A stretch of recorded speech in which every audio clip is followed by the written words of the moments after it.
this isn't gonna be in the in it. We're gonna crop it out. Hello, Grandma. Well, hi, George. Can I get your name, date of birth, and place of birth? Most certainly may. My name is Suzanne Schmidt. Mm-hmm. My birthday is July 30, 1953. I was born in Clarion, Pennsylvania. Okay. Let's start with your parents and your siblings.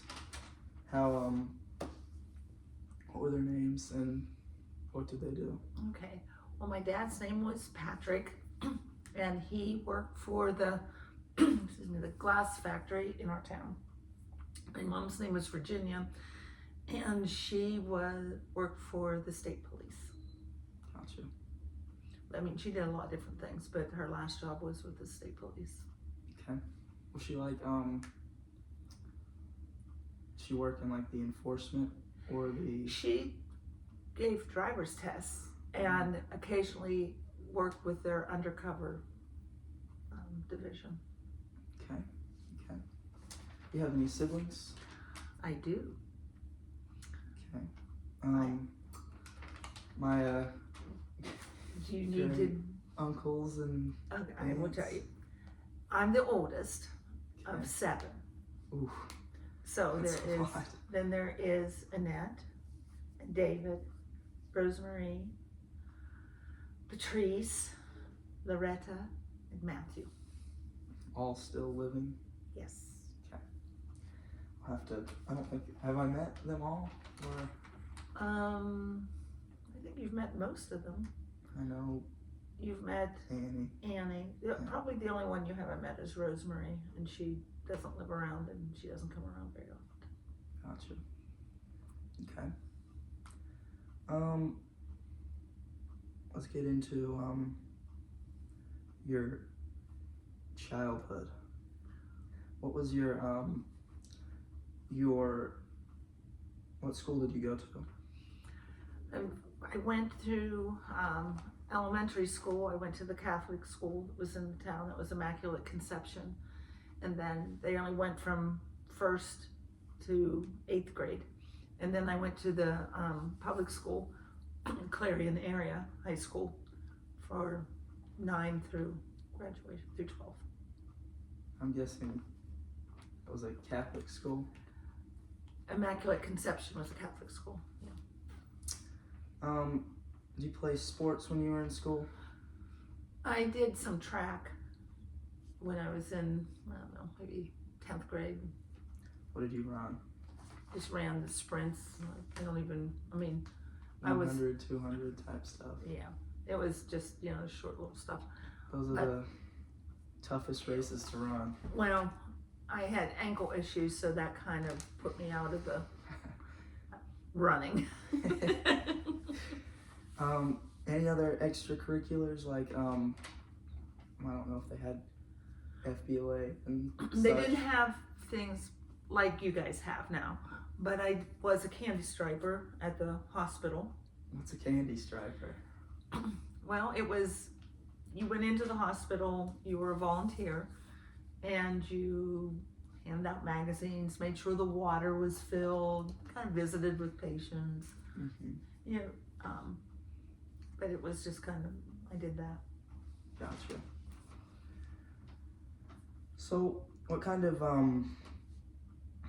games and stuff would you guys play when you were younger? We played outside all the time. I wouldn't think you would play video games, but those did not even exist. Yeah. In fact, television was like only a few stations, Mm-hmm. and it went off at midnight. Yeah. You had the little pattern, and but there was no television after like midnight. Cartoons on Saturday morning. Yeah, but we didn't really watch a lot of TV. Mm-hmm. My mom was really strict about that. We could pick one program a week. that we were allowed to watch. Hmm. And we had to all agree. And all agree on, and 7 siblings probably don't agree Well, all that much. Some of them were, a little too little to be in the mix Wow. with it. But it was usually Sunday night was Walt Disney. Mm. So we could watch Walt Disney. And every once in a while she would allow something extra to be thrown in, and it was like Lassie or one of those kind of shows. But believe it or not, the Flintstones was an adult cartoon and was on in the evening, like after kids would have like normally gone to bed. The Flintstones was an adult cartoon. It was considered an adult cartoon. Adult humor, I guess, is something else. Yeah.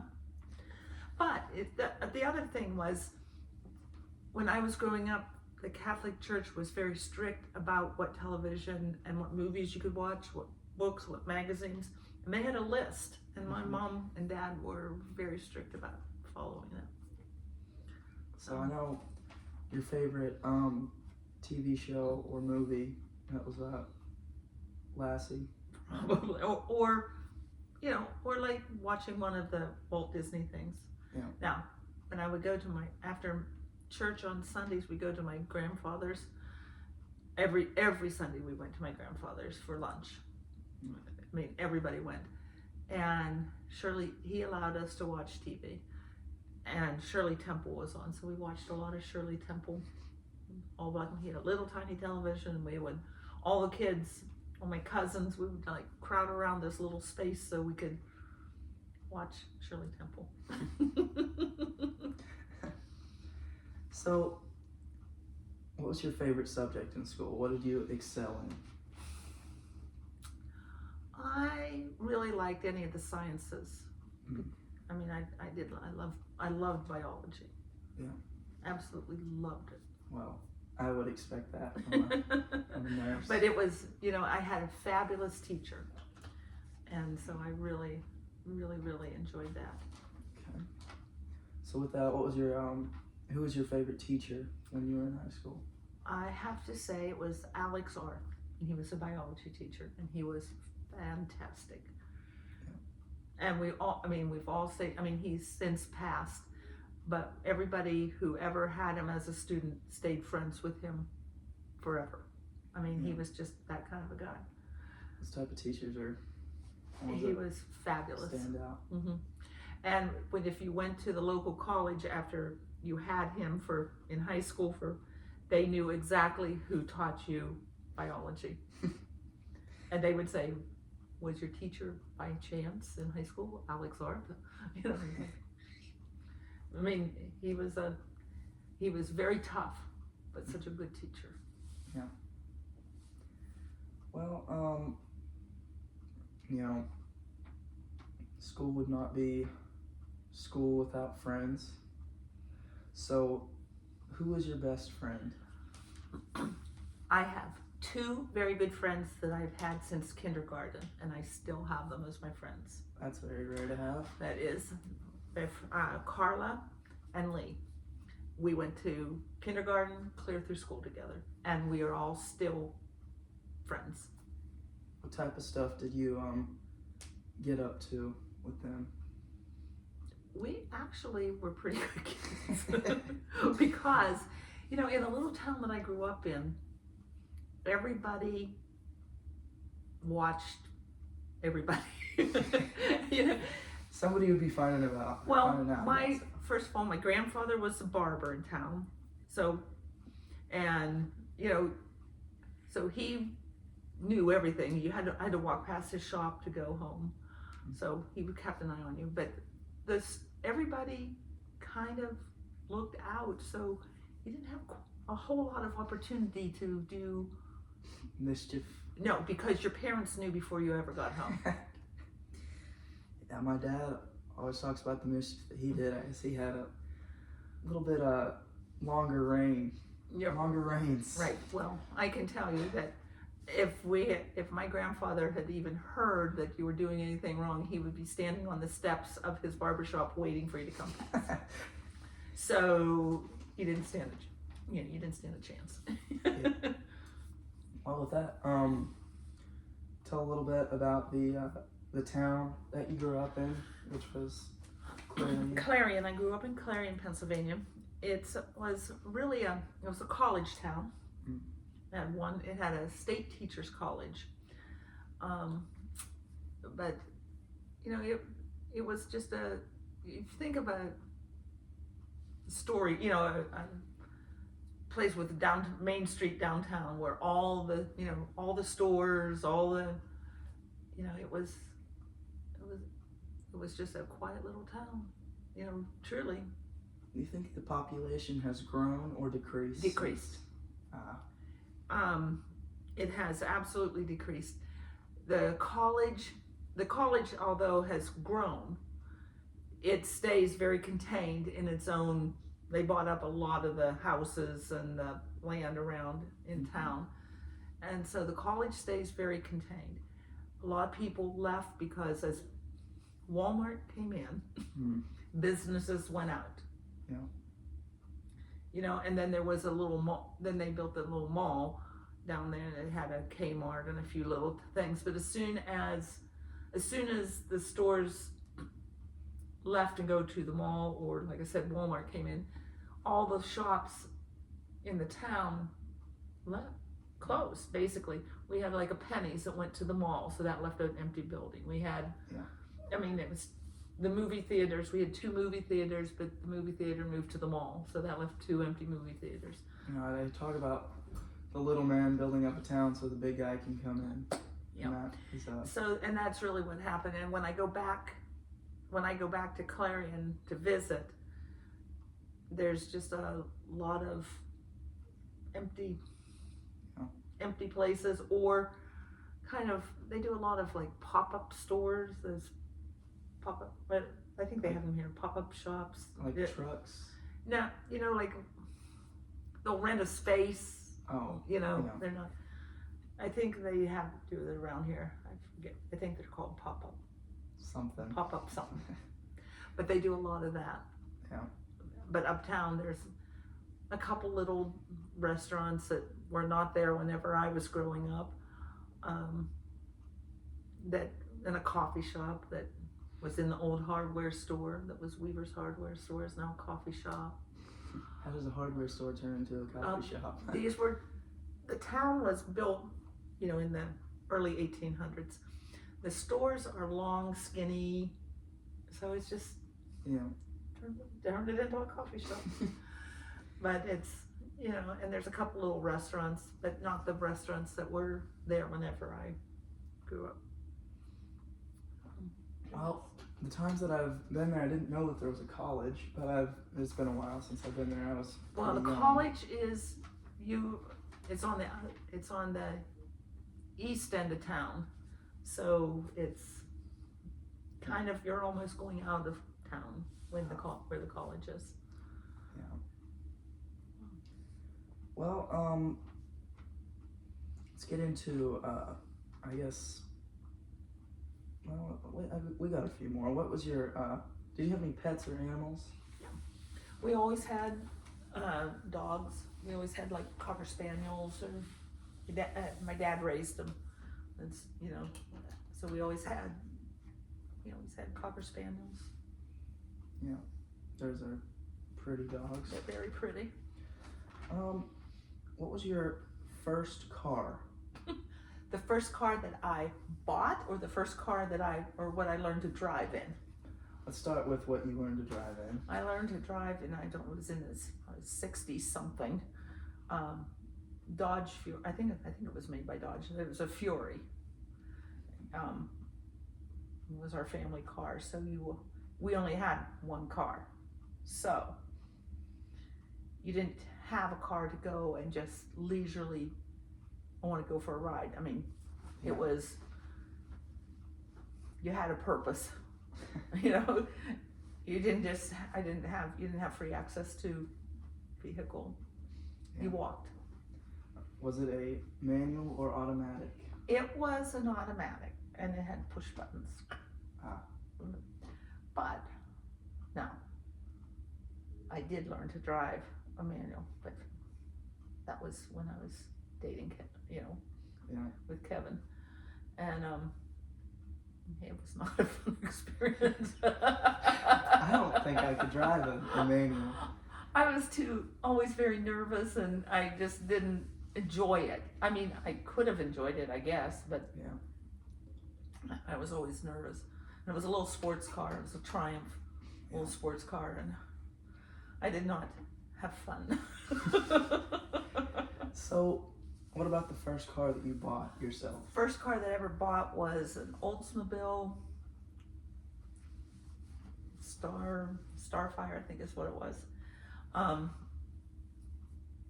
Maybe it was a Sunfire. I can't remember, but it was in 1978, and I had just got out of nursing school. I did not have a job. I mean, I did have a job.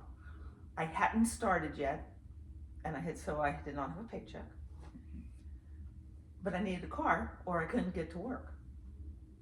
So in that little town, everybody knows everybody. Mm-hmm. So I went to the car dealership, and the guy that owned the car dealership had gone to school with my mom. And I told him, his name was Truman Mills. And I said, Truman, I have to have a car. I have a job, but I can't get to my job if I don't have a car. So he said, we looked around, and he said, well, we can make this work. And I'm thinking, how are we going to make this work? He signed the bank note so that I could have my car. That's very nice. He did, yes. And I mean, he was just Perks of living in a... And, everybody knew everybody. And so, and I had known him all my life. And so he went to the bank with me and got me a car. And I went to work. And it was crazy because my car payment was like $87. Wow. And it was on a brand new car.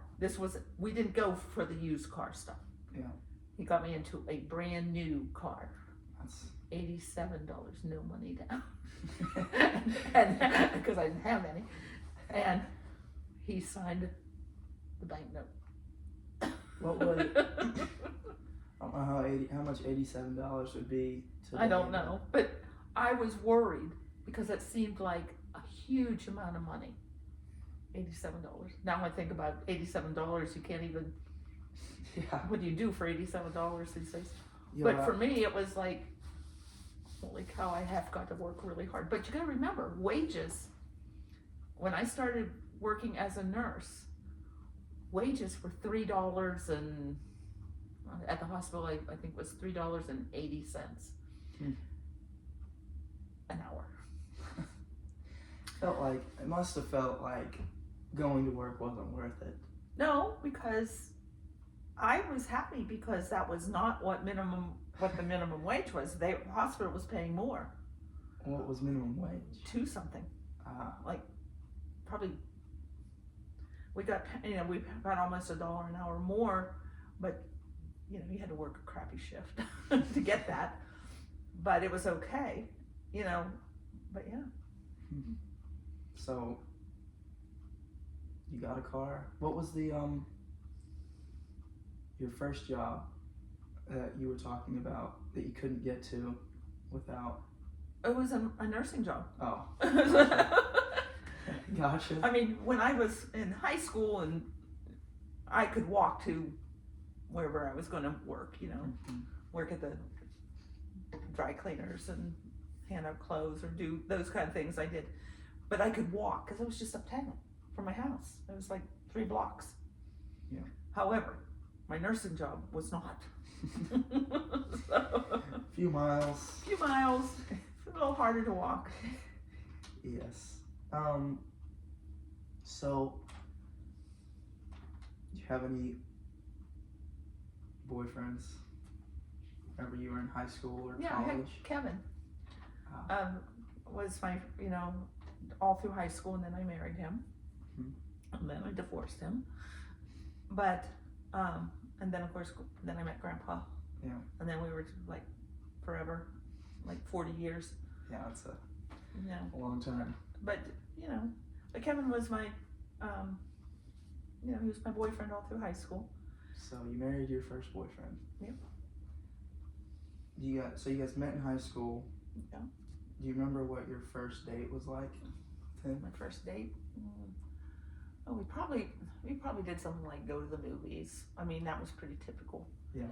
And there was a Saturday night dance at the library, and there was always local kids would play the music, so we would go to that. So, but I'm sure we probably went to a movie for our first date because that's pretty standard back then. Yeah. Well, it's pretty rare to marry your first, First boyfriend? boyfriend or girlfriend. Yeah. I've only known two people to do that, Jaden and Jaden Liv. Yeah. Um, But it's interesting because some of the people that I went to school with were dating in high school. They're married, and they're still married. Oh. So must have been much more common then. I think it was pretty Easier to try and make it work. right. And it's a different Yes. mindset. So you really did try to make things work. It's not like, you weren't necessarily looking for the best option. No. You're just trying to make it work and Right. find somebody that you could learn to love. Right.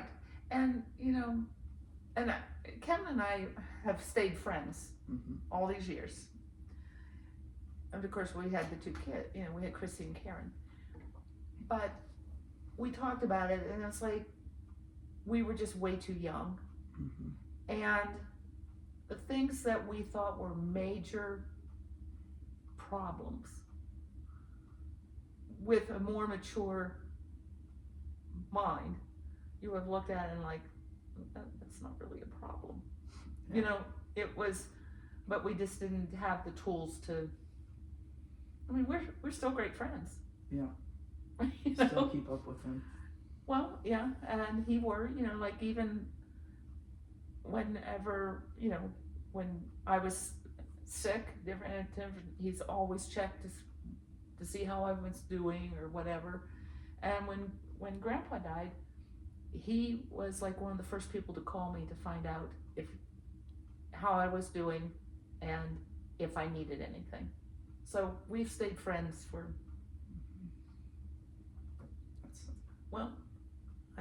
we've been friends since I was 14. It's nice to have people, even, ending Mm-hmm. like that. Nice to have people that will stick around. So it's a. And how did you meet Grandpa? Or I met him. William Schmidt? I met him, actually, Kevin and I were divorced by that time, or not that we were separated. And I was out with a bunch of the girls that I was going to school with, nursing school with. And I met Grandpa. Did you know, how did you find out that he was a doctor? Somebody told me. He's a doctor. I mean, he didn't tell me. How did you two end up dating? After we met like I said, we met when we were out with a bunch of friends. I met him when I sat with a bunch of friends, and we were at a place that had a Friday night or Saturday night dance thing, and it was actually the bar restaurant thing was owned by Grandpa's cousin.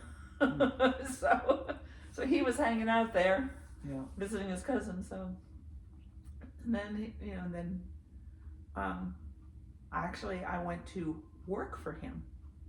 He offered me a job, not the first time I met him, but as I was finishing up school, he was looking for somebody to work in his office, and he actually checked with the school to see how I kind of checked to see if I would be a good fit. I mean, he didn't want somebody, how are you doing in school? What were her grades like? He was checking out to see if I would be okay to work in his office. Did you end up working in his office? I did. Ah. I did. So you worked for him before you started dating? Yes. Okay. I did. It's interesting. I did not know that. Yeah, I worked for him. And so, how long after did you guys get together and get married?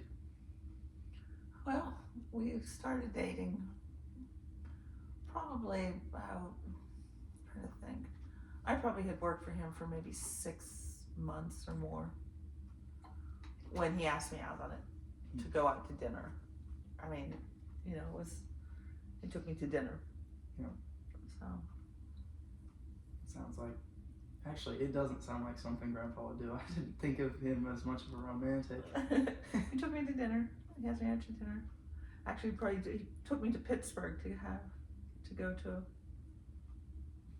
a restaurant there, which was a big deal because, you know, he was a city doctor and I was the country bumpkin. It was, you know, so yeah. So, what year did you guys get married? 1986. So that would have been 42 years, right? Is that, no, that's not right, is it? 1986 to 2018. A long time. Yeah. I think that'd be 32 years. Okay. So we'll move into the war stuff. Okay. Start with the Gulf War. Do you remember much about the Gulf War? You know, I wasn't really very politically minded. You know, I really, you know, Grandpa was the soldier. You know, he kept things. You know, that was his thing. You know, it impacted only because I thought he was going to have to go away. You know, I thought he was going to have to be, because he was in the military at that time, and I thought he was going to have to go, but he did not. Yeah. So that was good. But that, I mean, it was a gearing up to get ready, because he would have been gone probably a year. So it would have been, Close to a year. rather than an economical impact, it would have been a mental impact. Yes, yes. But it would have been an economical impact too, because he would have had to have left and his job. Yeah. And at that point, he was working with the state and was in the National Guard. So he would have had to have left his position with the state, and then we would have been trying to live on those, you know, just the military wages, and that would have been made a huge impact. Weren't that good. Military wages are not that good, even though he had good rank. Yeah. It would not have been enough to be, you know, to live the way, you know, we not covered the house and the cars and the kids and I mean, it would have been very, very, very difficult. So it would have been an economic struggle there. Yeah. Plus, I would have had all the kids at home by myself. Yeah, that would have. And I was working at that time.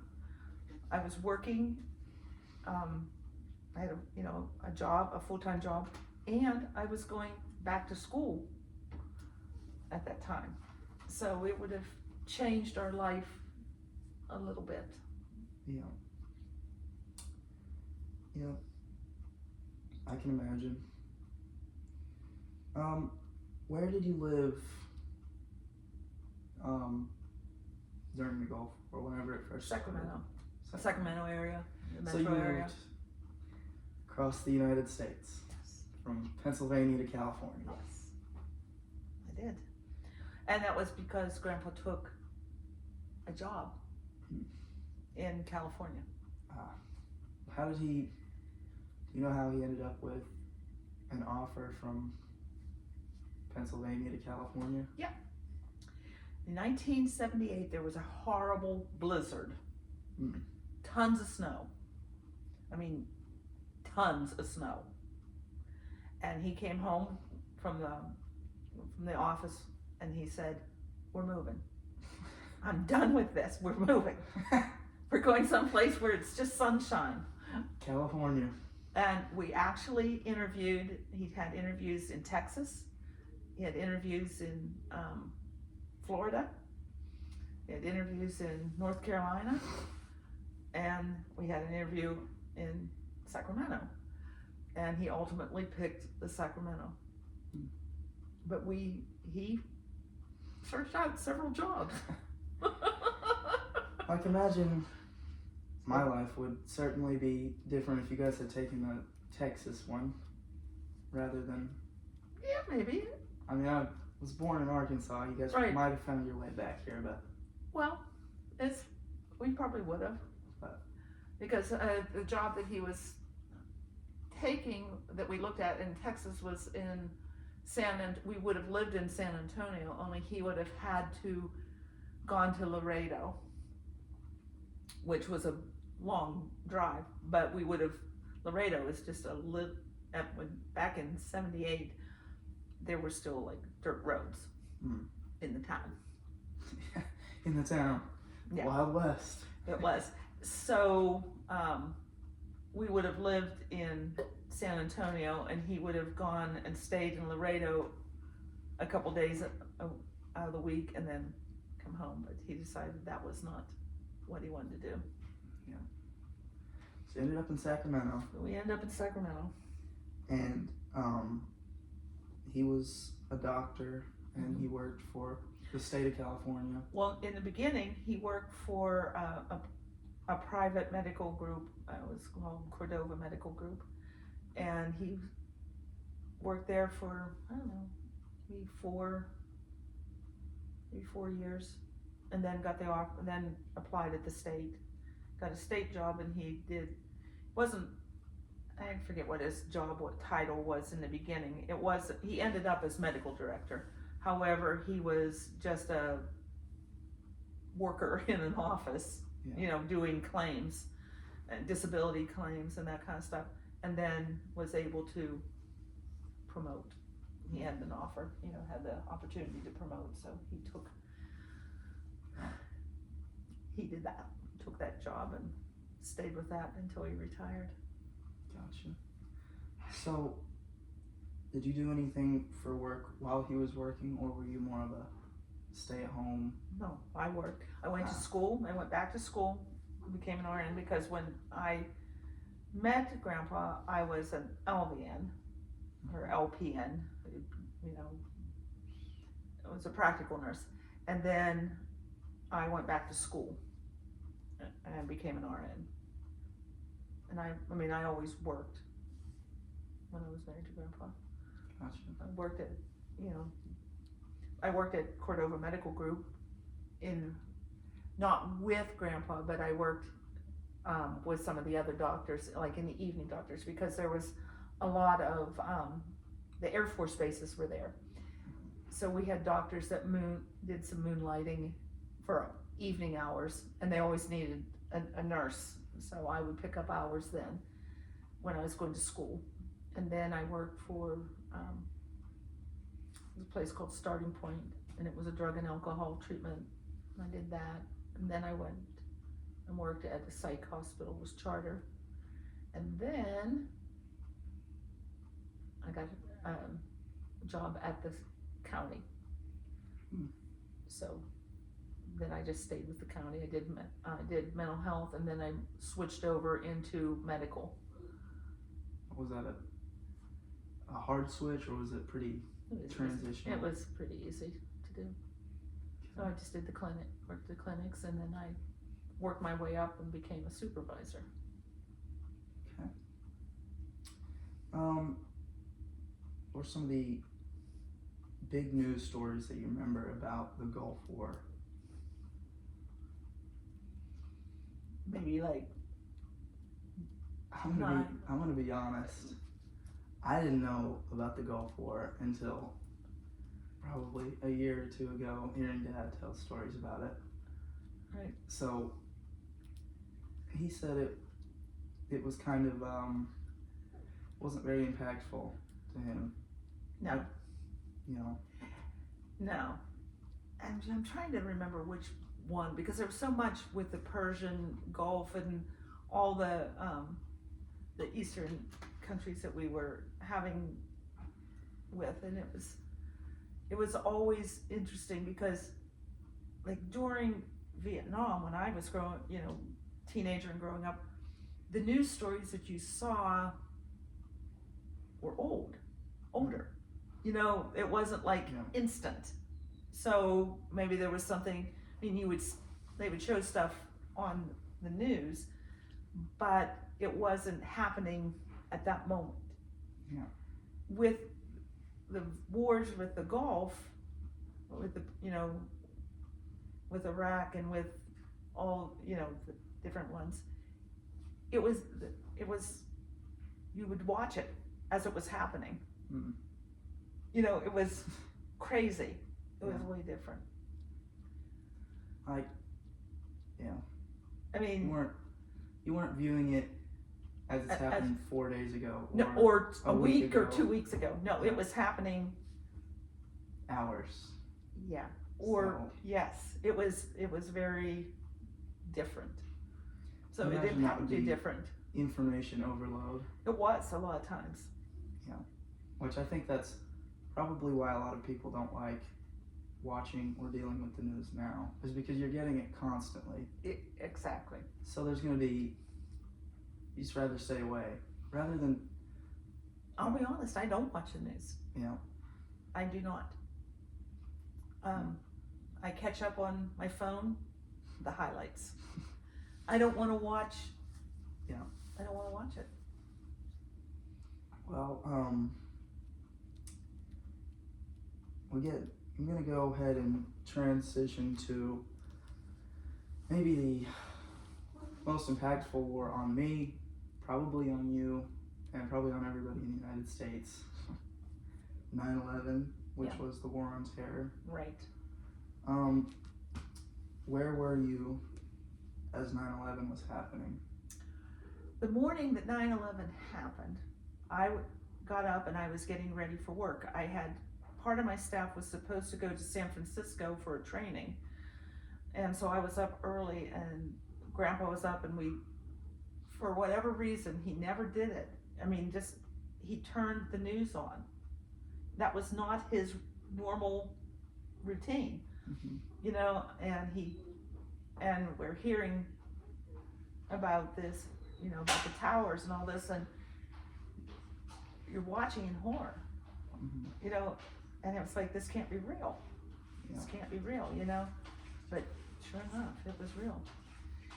Yeah. So, but that morning then I went ahead and went into work, and one of the girls that I was or women that I was sending to San Francisco was in a state of panic when I got there. Her son and daughter-in-law worked at the towers. And of course, there was no communication, and she was petrified. She couldn't get a hold of them, Well, it turned out that they were okay. They had both planned a sick day, and they were going to go do something because their work schedules was crazy, and they had just planned not to be at work that day. That is lucky. That was so lucky. But until we heard that they were okay, poor Vivian, I just felt so bad for her. She, because those were You can imagine kids. It would have to be, like, obviously you would be struck with almost paralysis. It was. You just couldn't take your eyes off of the TV. Yeah. And then the Pentagon, and then the crash in Pennsylvania. It was just like one after another, and you were like, what in the world is happening to us? But I worked with a bunch of a lot of my staff members and the doctors were,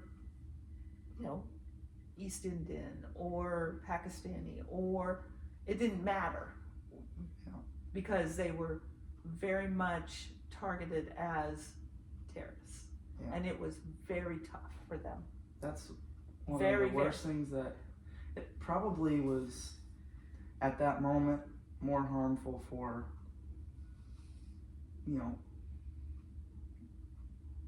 Muslims and yes, Indian people. It was, and even though they were not from Iran, I had friends were from, Iran, and they were very much.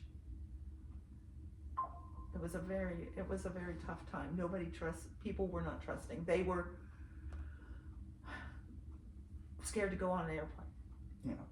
Scared to do things because it's a point where the melting pot kind of cools off a little bit and isn't so melting anymore. It wasn't so melting, and it was very interesting to see things through their eyes also. I mean, here they were, American citizens, had nothing to do with the terror, and they were being treated as though they were the enemy also. I never really thought about it that way. You always really see it as an attack on the American people, and it was, but it's definitely an attack on the Indian race and Pakistani who were here doing just normal American life, and then being it was very almost turned on. And and at that point, like I said, we had friends from Iran and Iraq that were just doing normal life, who were being, feeling the not the love. Nope. So, your first immediate reaction for 9/11 was that it wasn't, that couldn't possibly be real. Yeah. Couldn't possibly have happened in our country. Was the World Trade Center, what was the view on that? Like, was it like a beacon? Like, it was towering over New York. I see the videos. Pictures, right. Was it? The Twin Towers. Yeah. Yeah, and then they were gone. And it was very interesting to go to New York City years after. It's almost like an empty space in the sky. Well, and to go to, Ground Zero, and to do that, it was very, you got very emotional with that, even years later, Yeah. So what was the very first thing you did after, probably September 12th? First thing you did, how did you have to adjust to life? Yeah. Well, life went on. We still had to go to work, still had to do the things, but like I was saying, a lot of my staff was from the Middle East. And so that was feeling, trying to make it okay. There were people that would come into our clinics and wouldn't be seen by a certain doctor, or didn't want one of my medical assistants to help them, or so you dealt with that. Yeah.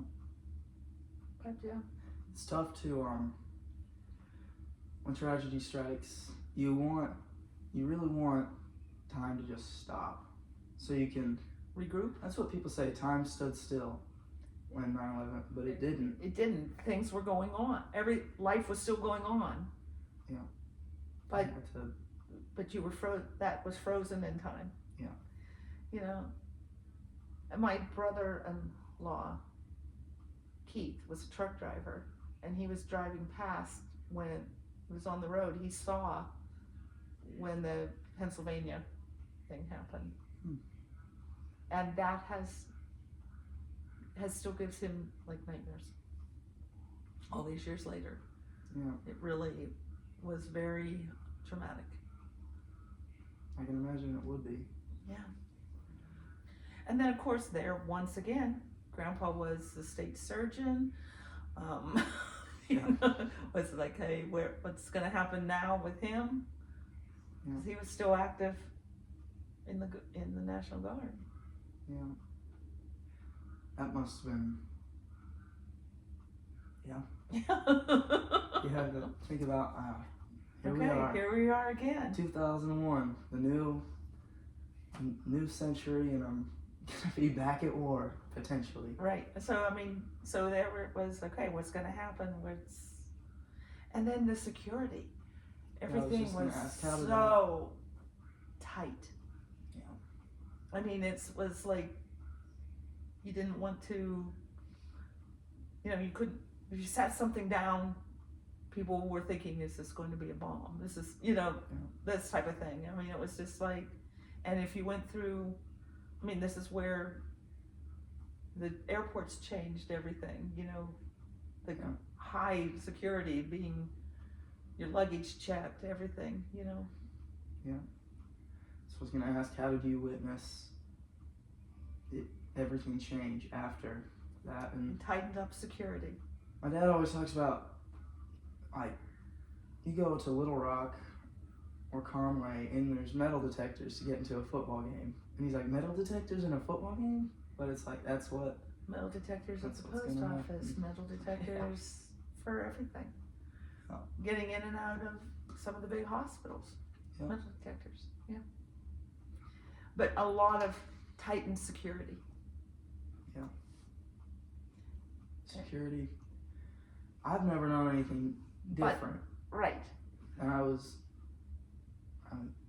actually wasn't born that far after 9/11, but never got to experience anything before 9/11, so it just feels like normal life to me. Right. But it was, for people who lived before that, Yeah. you never thought, Yeah. you didn't have all that tightened, high scrutiny, Mm-hmm. that became our norm.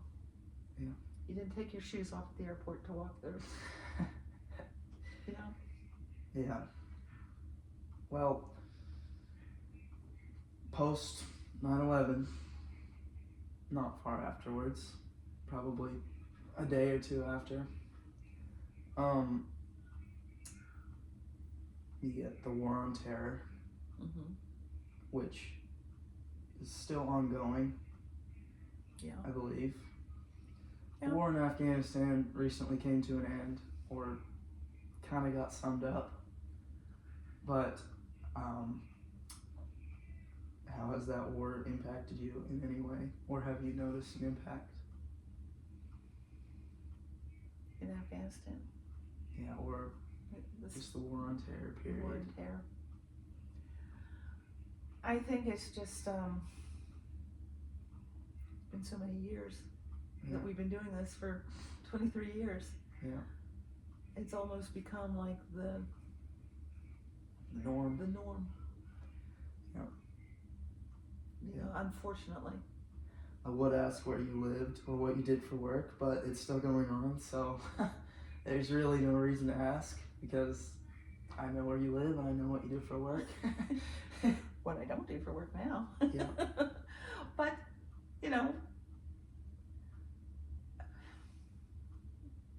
things in the city were tight. It was the climate changed. Yeah. Climate changed, definitely.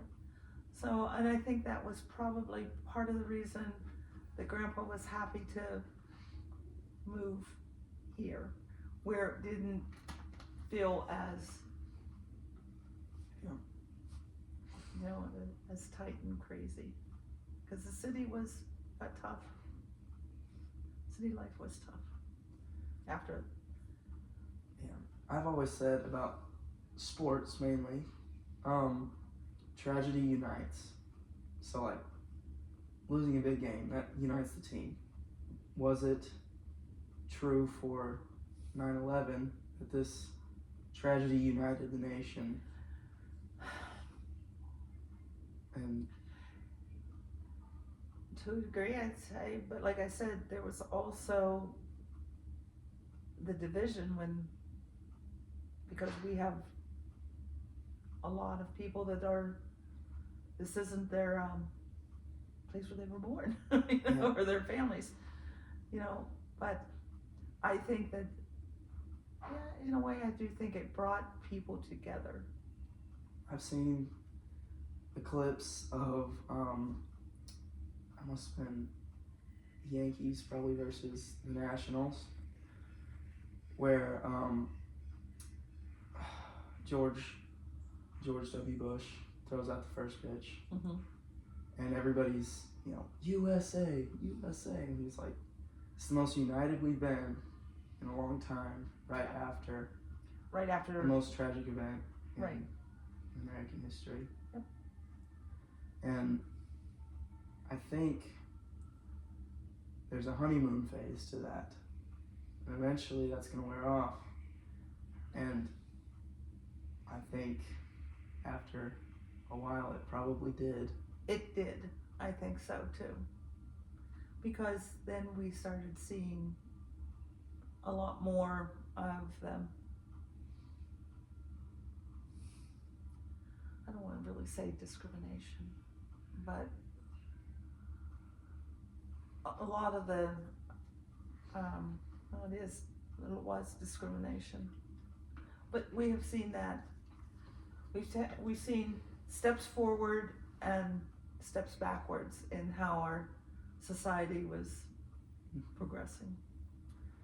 Have you noticed a shift in personality of the common person since 9/11? Like, I hear...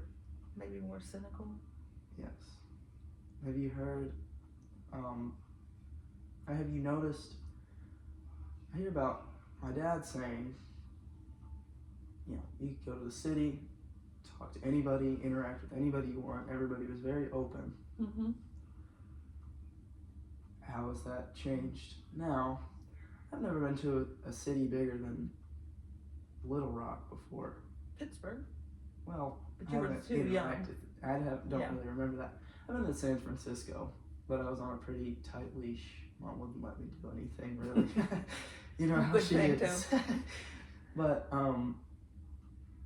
you have lived in bigger cities. Did you notice a large shift, a small shift, and how was that? Well,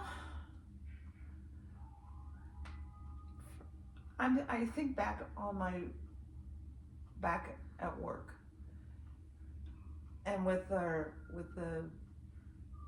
population of different populations that we had, different ethnicities we had, I saw a lot more distrust happening,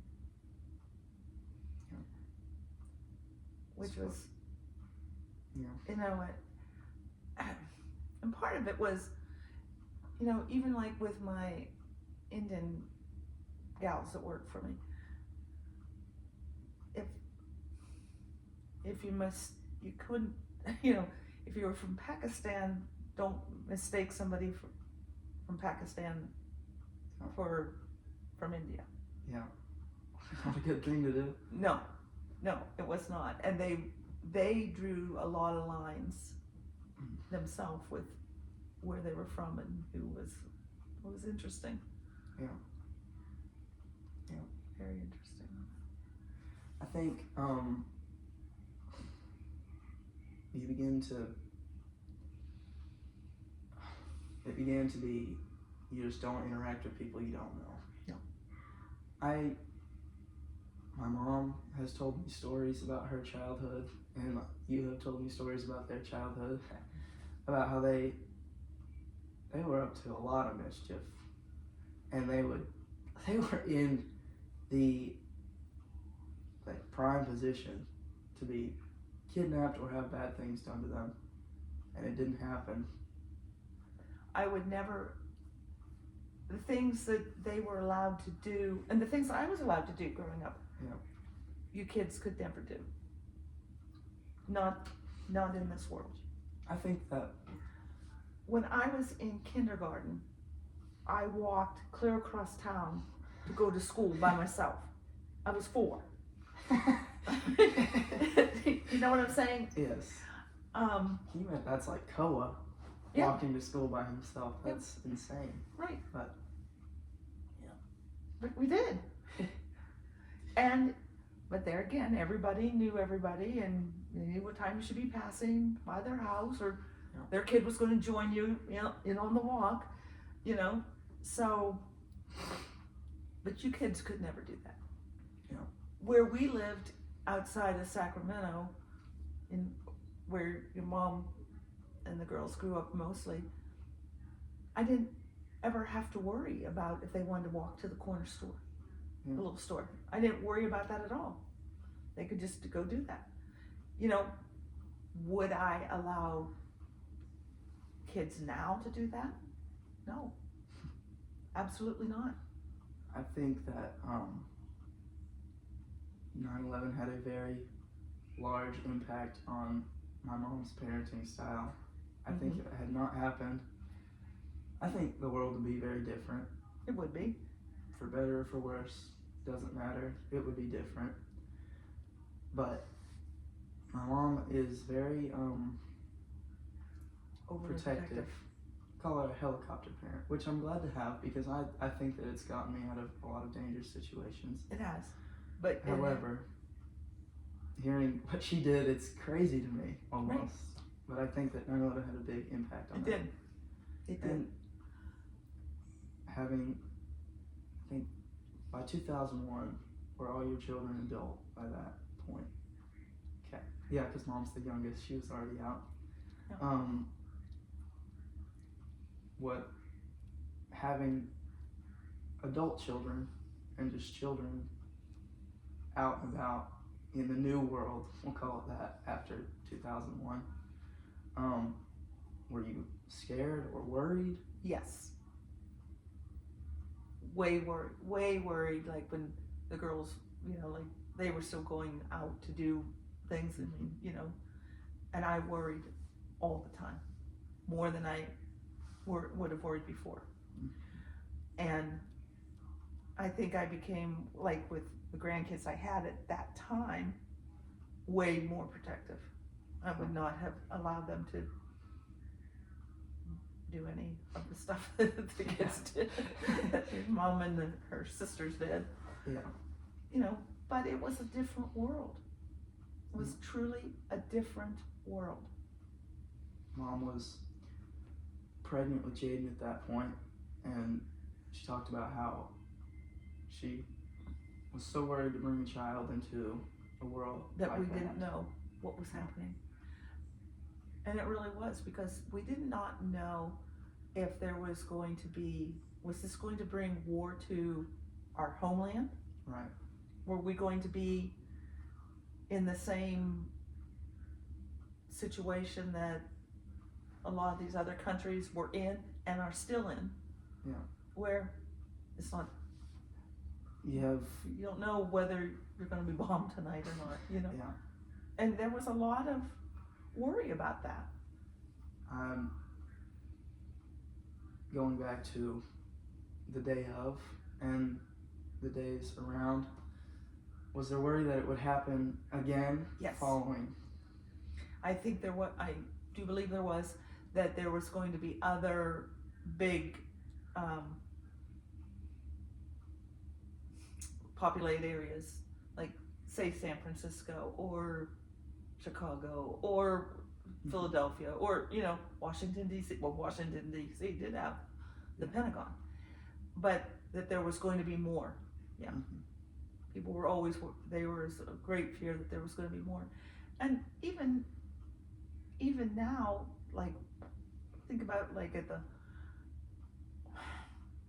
most recently, the things that have happened, like in, over the Vegas.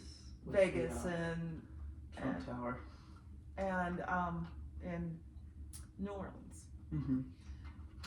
I mean, those were the things that you were constantly thinking, and not wanting to be in a high populated area. Yeah.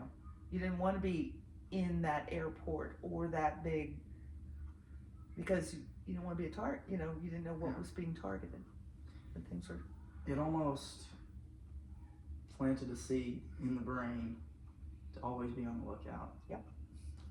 And it's been passed down, I guess, to future generations now. Yeah. Started with everybody that was alive 2001, September 11th, and now it's just been passed down. It'll probably be planted for a long, long, long time. I imagine it will be. And as we see the,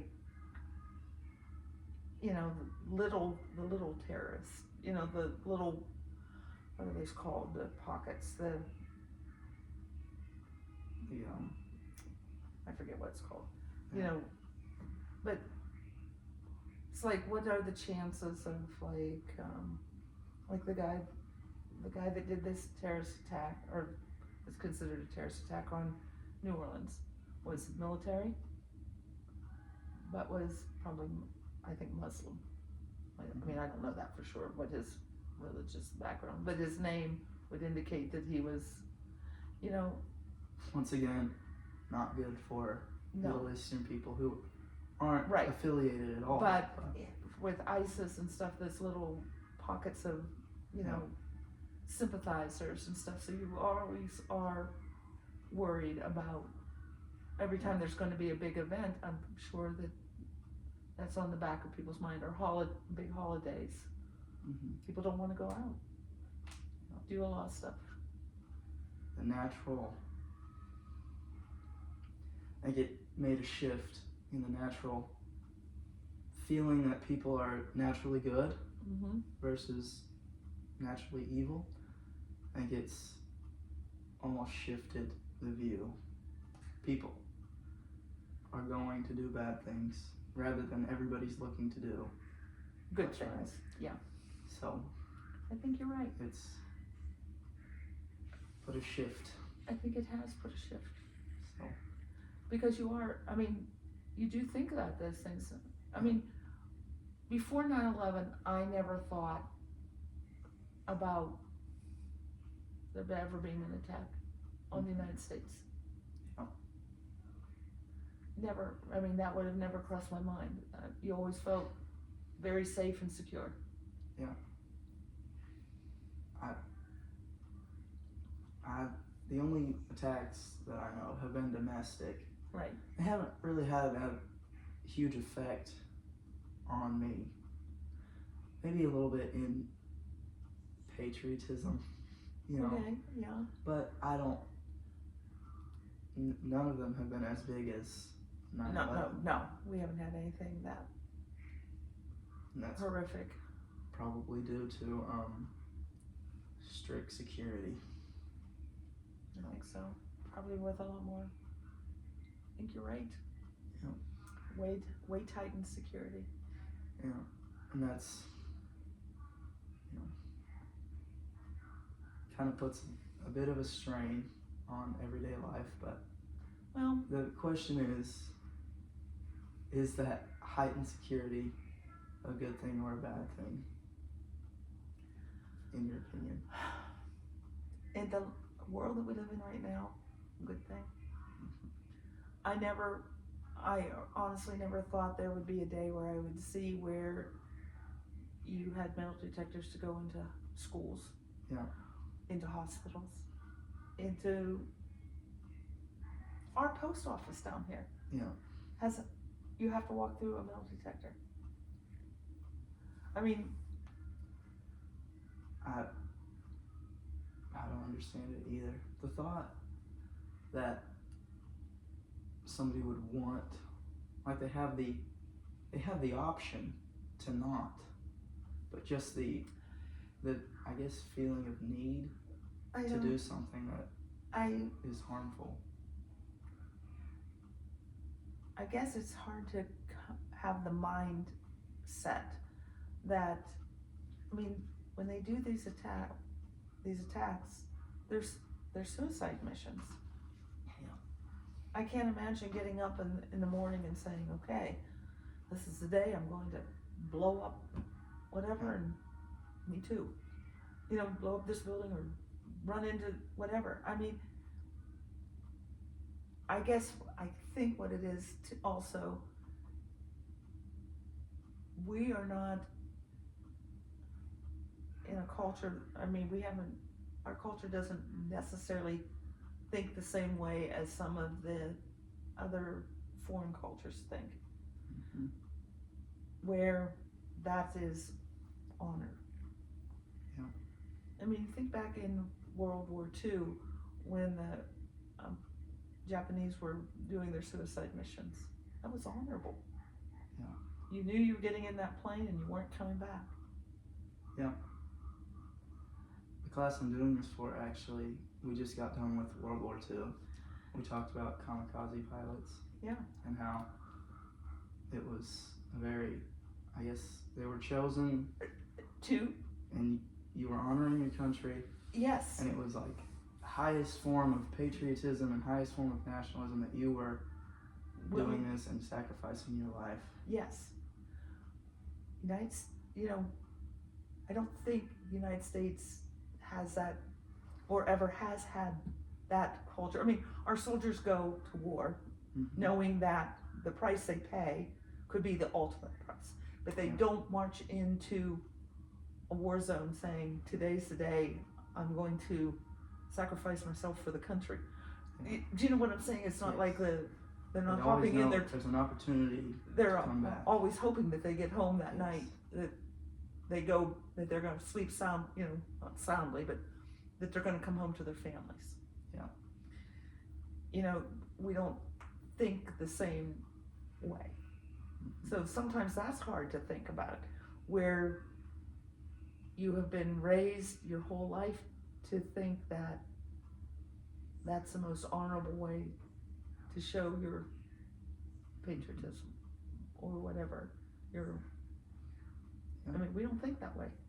Mm-hmm. It's a big culture shift. Yeah.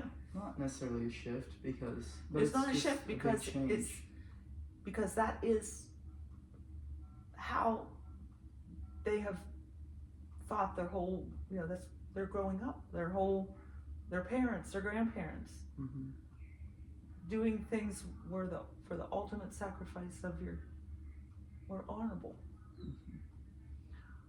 You know, we don't think hopping into our plane and flying into something is honorable. We would look at it like, how could you disgrace? Yeah. You know, that would be a disgrace instead of an honor, I think. Yeah. Well, and you know, and you think, well, like in Oklahoma City, the bombings that happened in Oklahoma City, Mm-hmm. Timothy McVeigh. You know, his family didn't think that was honorable. Mm-mm. And they've had to live with that. Yeah. You know? It probably did not affect them very well. First of all, thinking that their son that they raised would do that. Right. But then they still have to have their neighbors and their friends and I'm sure family members. I'm sure, can you imagine how they had to have felt? Yeah. And I'll bet there was some exclusion. Oh, I'm sure. Don't stay away from those people. It probably. And that. Yeah. But you know, even these latest things that, you know, these guys were claiming their loyalty to ISIS, even though I think ISIS is supposed to have been gone, but I don't think it really is. Yeah. Their friends and family are going like, we didn't see this coming. Yeah. So how does somebody become so radicalized? I forget what year the Oklahoma City bombing happened. Was it in the 90s? It was in the 90s. I don't remember what year. I think I think it also was heard- in the 90s. That was the start of heightened security. Let me look at that. I don't remember exactly when Oklahoma bombings happened. I've heard people say that was the start of heightened security. Was that, which that's why you can't park a van in front of a government building. So they don't let that happen anymore. But you know, I think I would say the 90s and 2001 is It happened in 1995. okay. 1995 and 2001 are fairly close together. Right. So you're on edge already on that, and then something bigger comes along and you think, well, Yeah. shut down the country, Right. It just lock it down. makes you wonder. Well, thank you for your time, Yeah. and thank you for doing this. You're welcome, Jory. I love you, I love you too, and sweetie. this has been very good.